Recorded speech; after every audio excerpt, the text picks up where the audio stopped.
Lorsque deux policiers l'ont arrêté, ils étaient loin de se douter qu'ils la retrouveraient cette fois devant le tribunal, alors que le juge déciderait de leur sort. C'était un après-midi ensoleillé à Fort Collins, dans le Colorado. Le parc résonnait du bruit des enfants qui jouaient, des joggeurs qui arpentaient le sentier, et des familles qui pique-niquaient à l'ombre des grands chênes. Si cette histoire vous intrigue dès le début, n'oubliez pas de liker la vidéo et de vous abonner à notre chaîne Vida Saludable 365 pour plus de récits captivants. Au milieu de cette scène animée mais paisible, une femme noire était assise sur un banc près de l'étang, un épais livre relié posé sur ses genoux. Elle s'appelait Camille, une avocate respectée, qui prenait un rare moment pour échapper à son emploi du temps chargé. Elle était plongée dans sa lecture lorsqu'un crissement de pneus secs a brouillé sa concentration.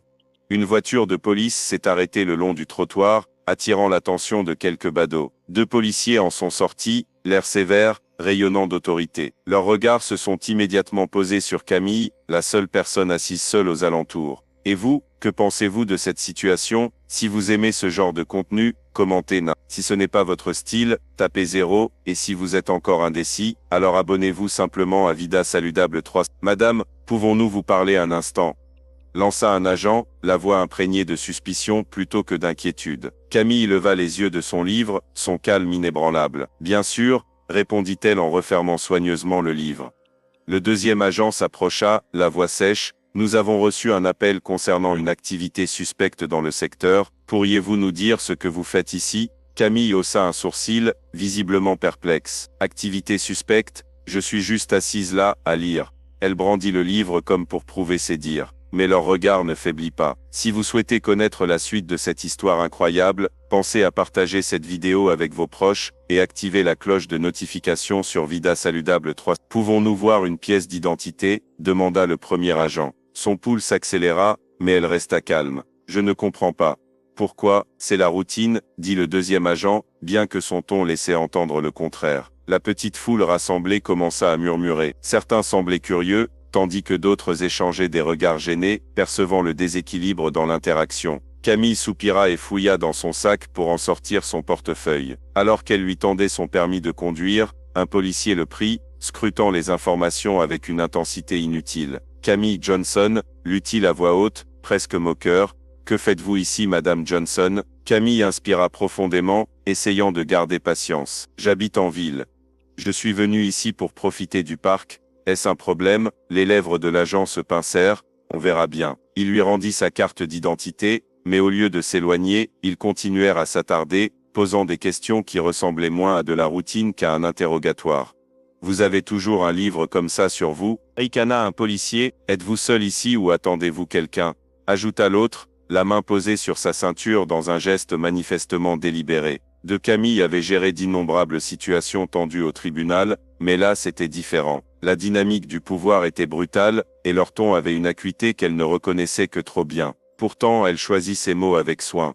Je ne répondrai plus à aucune question tant que vous ne m'aurez pas dit de quoi on m'accuse, dit-elle fermement. Ces refus semblèrent réveiller quelque chose en eux. Le premier officier s'avança. Ne soyez pas malin avec nous, lança-t-il sèchement, on fait juste notre travail. Et je connais la loi, répondit Camille d'une voix ferme. Je ne l'enfreins pas en m'asseyant dans un parc public. Mais la raison n'était pas à leur ordre du jour. Le premier officier lui prit le bras. Vous résistez, dit-il, bien que Camille n'ait pas bougé. Que faites-vous? S'exclama-t-elle surprise. Les murmures de la foule s'intensifièrent. Un homme sortit son téléphone pour filmer la scène. Arrêtez de résister, répéta l'officier, plus fort cette fois, comme s'il se produisait devant un public de plus en plus nombreux. Le cœur de Camille s'emballa lorsqu'elle sentit le métal froid des menottes claquer autour de ses poignets. Elle s'efforça de garder son calme, malgré l'humiliation et la frustration qui la tenaillaient. Les policiers la conduisirent vers leur voiture de police, ignorant les questions des badauds. Camille tourna la tête vers la foule et croisa le regard d'une jeune femme tenant son téléphone. Un instant, un échange muet s'engagea, un appel silencieux à témoigner de l'injustice qui se déroulait. Mais lorsque la portière se referma, Camille comprit que ce n'était pas la fin de l'histoire. Ce n'était que le début. Sur la banquette arrière exiguë de la voiture de police, les pensées de Camille s'emballèrent. Elle avait passé des années à défendre ses clients, à réclamer justice et à s'y retrouver dans le système judiciaire. Mais maintenant, elle était de l'autre côté. L'absurdité de la situation la frappa, mais il n'y avait pas d'humour, seulement de la colère. Le trajet jusqu'au poste de police se fit dans un silence étouffant, à l'exception du grésillement de la radio de la police. Camille regarda par la fenêtre, son reflet se fondant dans le paysage. Ses poignets lui faisaient mal à cause des menottes qui lui enfonçaient la peau. Au poste, la situation n'a fait qu'empirer. La procédure d'enregistrement était invasive, humiliante et destinée à la priver de sa dignité. On lui a pris ses empreintes digitales, on l'a photographiée et on l'a conduite dans une petite cellule de détention dont les lumières fluorescentes bourdonnaient. Sans relâche. Bon séjour, dit l'un des agents d'un ton suffisant en fermant la porte de la cellule. Camille s'assit sur le banc froid, les mains jointes sur ses genoux. Elle repensa sans cesse aux événements du parc. Comment un moment aussi paisible avait-il pu se transformer en cela? La réponse était aussi claire qu'amère. Des préjugés. Des heures passèrent avant que quiconque ne la salue à nouveau. Un jeune agent s'approcha de la cellule, un porte-bloc à la main. « Madame Johnson, vous êtes accusée de résistance à l'arrestation et d'entrave à un agent de la paix », dit-il sèchement. « Pour quel motif ?» demanda Camille, la voix plus sèche qu'elle ne l'aurait voulu. « Vous pourrez en discuter au tribunal », répondit-il avant de se détourner. Elle expira lentement, s'efforçant de réfléchir stratégiquement. Les accusations étaient légères, et elle le savait. Mais elle savait aussi que le combat qui l'attendait ne serait pas facile. Les cas comme le sien l'étaient rarement. Finalement, Camille fut libérée sous caution. En sortant du poste, l'air frais de la nuit la frappa comme une vague, contrastant fortement avec l'atmosphère étouffante à l'intérieur. Elle aperçut sa collègue et amie, Marissa, qui l'attendait au bord du trottoir. Camille. Marissa se précipita vers elle, le visage exprimant un mélange de soulagement et d'inquiétude. « Ça va ?» Camille hocha la tête, bien que son corps la trahît par un léger tremblement. « Je vais bien », dit-elle, même si le mot lui semblait creux.